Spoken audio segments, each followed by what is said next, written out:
जय हिंद दोस्तों, आज हम सिंधु नदी तंत्र के बारे में अध्ययन करेंगे। पहले इसका हम परिचय देख लेते हैं। सिंधु नदी तंत्र भारत की सबसे बड़ी नदी तंत्र है। भारत की सबसे बड़ी नदी तंत्र कौन है? सिंधु नदी तंत्र। यह तंत्र मुख्यतः उत्तर और पश्चिम भारत, उत्तर और मान ले भारत का अगर मैप ले लें तो इस साइड में हो गया उत्तर, इधर हो गया पश्चिम। तो उत्तर और पश्चिम भारत एवं पाकिस्तान में फैला हुआ, उत्तर पश्चिम भारत और पाकिस्तान वाला क्षेत्र में फैला हुआ है। सिंधु नदी का उद्गम तिब्बत में होता है। उद्गम इस कहाँ से निकलता है? तिब्बत के। तिब्बत तिब्बत में कैलाश पर्वत के निकट मानसरोवर कहाँ से निकलता है? मानसरोवर के पास से निकलता है। तिब्बत के मानसरोवर के पास से निकलता है। यह नदी लद्दाख से होकर जम्मू कश्मीर, हिमाचल प्रदेश से होते हुए पाकिस्तान में प्रवेश करती है। यहाँ से कहाँ से निकलती है? तिब्बत। और तिब्बत के बाद में कहाँ जाती है? जम्मू कश्मीर। और जम्मू कश्मीर से होकर हिमाचल प्रदेश, हिमाचल प्रदेश से होते हुए पाकिस्तान वाला क्षेत्र में जाती है। पहले देखते हैं कहाँ जाती है।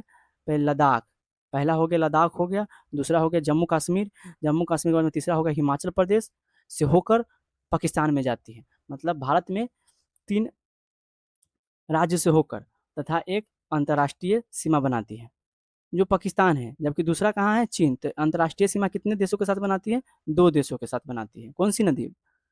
सिंधु नदी तंत्र। सिंधु नदी तंत्र को मैप में देख लेते हैं। यहाँ पर कौन सा नदी है? श्योक नदी, उसके बाद में गिलगिट नदी, जो कि किस ओर से मिलती है? दाईं ओर से मिलने वाली नदियां हैं। जबकि झेलम, चिनाब, रावी, ब्यास, सतलुज ये कौन सी ओर की मिलती है? बाईं तट से मिलने वाली नदियां हैं। सिंधु नदी उद्गम कहाँ से, मतलब कहाँ से निकलता है? तिब्बत। तिब्बत में कैलाश पर्वत के निकट मानसरोवर से निकलता है। कहाँ से निकलता है? मानसरोवर के पास से निकलता है। इसका लंबाई कितना है? लंबाई 3180 किलोमीटर है। कितना लंबाई है? 3180 किलोमीटर है। 3180 किलोमीटर है लंबाई। जबकि भारत में इसका लंबाई कितना है? टोटल लंबाई देख लिए 3180 किलोमीटर। जबकि पूरा भारत में कितना लंबाई है? 1114 किलोमीटर लंबाई है। पूरा पूरा इसका लंबाई कितना है? 3180 किलोमीटर। जबकि भारत में कितना लंबाई है? 1114 किलोमीटर। प्रवाह मतलब कहाँ कहाँ से गुजरता है? भारत, तिब्बत, उसके बाद पाकिस्तान, चीन और अफगानिस्तान वाला क्षेत्र से आता है। कहाँ कहाँ से आता है? भारत, उसके बाद में तिब्बत, उसके बाद में पाकिस्तान, चीन और अफगानिस्तान वाला क्षेत्र में जाता है। हम ऊपर देखे थे, ऊपर बस 2 ही नाम बताए थे। यहाँ पर 2 ही नाम बताए थे, पाकिस्तान और इधर चीन वाला नाम बताए थे। जबकि कहाँ? अफगानिस्तान में भी जाता है। नीचे दिया गया है जो अफगानिस्तान में भी जाता है। मुहाना, मुहाना मिस कहाँ गिरता है? तो अरब सागर में गिरता है। यहाँ पर देखिए कहाँ गिरता है? अरब सागर। मैप में देख रहे हैं, यहाँ पर अरब सागर है। ये अरब सागर में इसका मुहाना है, कराची के पास। महत्व महत्व देखें तो सिंचाई के लिए अत्यंत उपयोगी है। जैसे पंजाब, हरियाणा, राजस्थान इत्यादि क्षेत्रों में सिंचाई के लिए अत्यंत उपयोगी है। जल विद्युत, इससे जल विद्युत भी बनता है। मतलब भाखड़ा नगर और रंजीत सागर से जल विद्युत का प्रयोग किया जाता है। मत्स्य पालन में भी प्रयोग, मछली उत्पादन में भी प्रयोग करते हैं, कृषि में भी उपयोग करते हैं। उसके बाद में जल परिवहन के रूप में भी सहायता प्रदान करता है। कौन सा नदी तंत्र? सिंधु नदी तंत्र।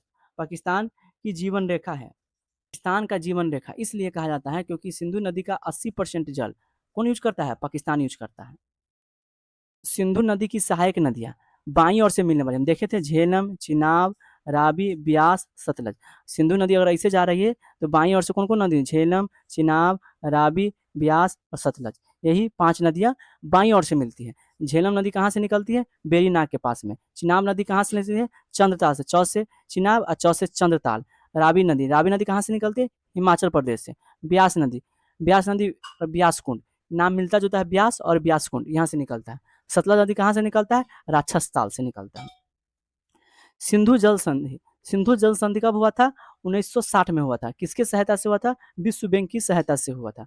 किससे किसके बीच में हुआ था? भारत और पाकिस्तान के बीच में हुआ था। इसके तहत सिंधु, झेलम और चिनाब ये तीनों नदियां का 80% पानी कौन उपयोग करेगा? पाकिस्तान उपयोग करेगा। जबकि 20% पानी भारत उपयोग करेगा। और वही रावी, ब्यास, सतलज इसका 80% भारत उपयोग करेगा। जबकि 20% कौन? पाकिस्तान उपयोग करेगा। दाईं ओर से सहायक नदियां, दाईं ओर से बताए थे सिंधु नदी है, इसकी दाईं ओर से नदियाँ, श्योक नदी, उसके बाद में गिलगिट नदी हुनजा नदी, हुनजा नदी हो गया, और काबुल नदी भी हो गया है। तो कौन ओर से होती है? दाईं ओर से मिलने वाली नदियां हैं। प्रमुख स्थल, प्रमुख भाखड़ा नागल बांध कौन सा नदी पर है? सतलज नदी पर या सतलुज नदी पर। नागल बांध कौन सी नदी पर है? सतलुज नदी पर। पोंग बांध कौन सी नदी पर है? ब्यास नदी पर। कहाँ है? हिमाचल प्रदेश में। पोंग बांध कहाँ है? ब्यास नदी पर, हिमाचल प्रदेश में। रंजीत सागर बांध कौन सी नदी पर है? रावी नदी पर। रंजीत सागर बांध कौन सी नदी पर है? रावी नदी पर। कहाँ है? पंजाब में। किशन गंगा परियोजना कहाँ है? झेलम नदी पर। झेलम नदी पर, जम्मू कश्मीर में। उसके बाद में सलाल, सलियाल कहाँ है? चेनाब नदी पर। सलाल, बलिहाल, दुरस्ती, ये सब कौन कहाँ पर है? चेनाब नदी पर, जो कि जम्मू कश्मीर में बांध है। सिंधु नदी तंत्र उत्तर और पश्चिम भारत की कृषि एवं अर्थव्यवस्था के जीवन का आधार है। ठीक है दोस्तों, इसके बाद में अगली कक्षा में हम लोग गंगा नदी तंत्र या ब्रह्मपुत्र नदी तंत्र के बारे में पढ़ेंगे।